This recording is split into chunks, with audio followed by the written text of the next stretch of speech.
Welcome to Biblical Theology Today. I got a new microphone and wanted to try this out, so I wanted to make a new video.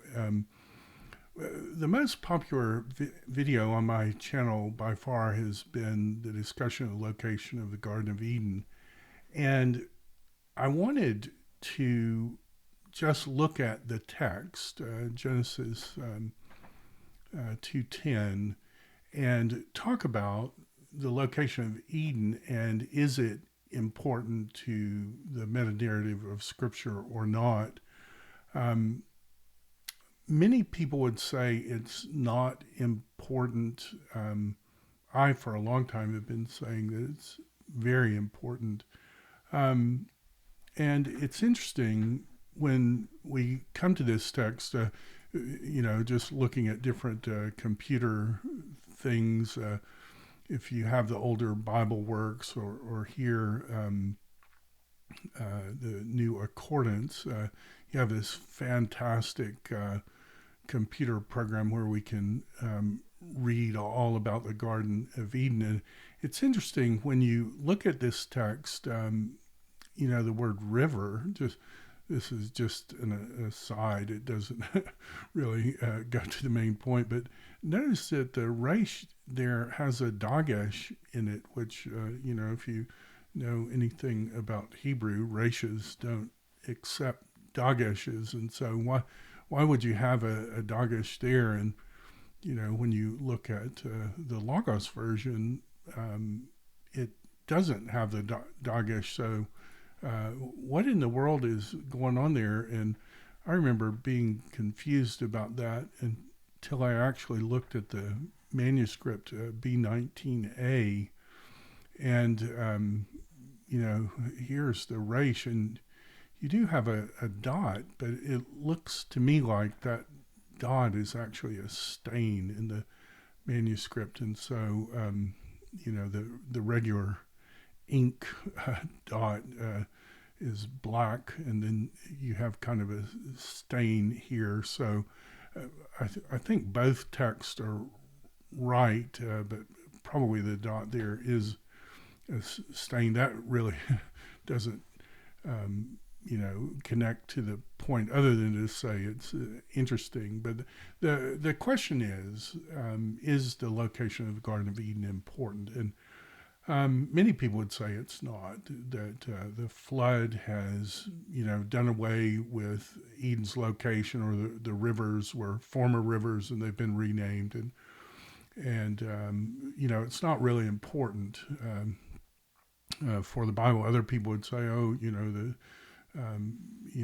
is the Philippines, or Eden is somewhere else. And I'm sure there are, good reasons why people say that, but none of those reasons have any justification at all in the Hebrew text. And why is the information given there if it's not meant to be important for us? I would argue that Eden's location is important, and I would argue, and have been arguing for a while now, that the Bible actually does affirm where Eden is. There's no debate. Eden and Jerusalem are connected. John tells us that heavenly Jerusalem being restored to earth is the restoration of the Garden of Eden. So the location of Eden and the location of Jerusalem are connected. But here's why that's an important idea. If Eden and Jerusalem are connected, then that would mean the place where Adam sinned was the place where the God-man, new Adam, fixed that sin. You have a meta-narrative elegance in the text. And it isn't just John that makes the connection. Psalm 46, there is a river whose streams make glad the city of God. Well, the city of God is Jerusalem, but there is no river there. The psalmist David is telling us that there is a river, but it's just not the Jerusalem you're thinking about. It's heavenly Jerusalem. And once you give the text the benefit of the doubt, you start going to passages like Ezekiel 47, and you see this incredible river that comes out of the temple of this heavenly Jerusalem. And you realize in the end of Revelation in 19 through 22 that river is picked up, and it tells us the tree of life is there. If Eden and Jerusalem are connected, then Jesus, when he died and the veil is ripped and the cherubs on that veil taken out of the way, the imagery is that the doorway to Eden has been reopened. And you go to the end of Joel, and it tells about a river that comes out of Jerusalem, and it splits and flows in two directions. And then the text starts making this metanarrative, elegant, plot symmetrical sense. And there isn't another view that does that. You can say, oh, the flood, wiped Eden's location off the face of the earth. But when you say that, you don't have a reason why the text is there.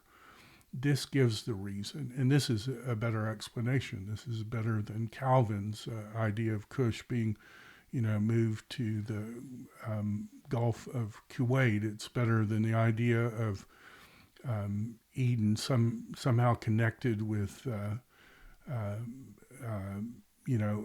Haran and Abraham's stopping place. The Jerusalem-Eden connection is an ancient Jewish idea. It explains why the Gehan is one of the verses. It explains the end of Joel. It explains Psalm 46. It explains Ezekiel 47, and it shows the connection with Revelation 19 to 22. And it has this elegant, Christocentric, meta-narratival, plot symmetrical connection. And there isn't another view that does that. And that's why Eden's location is important. And the Bible gives us very clear connection. It's only when we don't volume read and when we try to, make a text support a hobby horse or something like that. But when we come and look at a whole Bible biblical theology, the location of Eden is clear. So look forward to your comments. That's my position. I look forward to seeing what you have to say, and I'll talk to you next time. Thanks.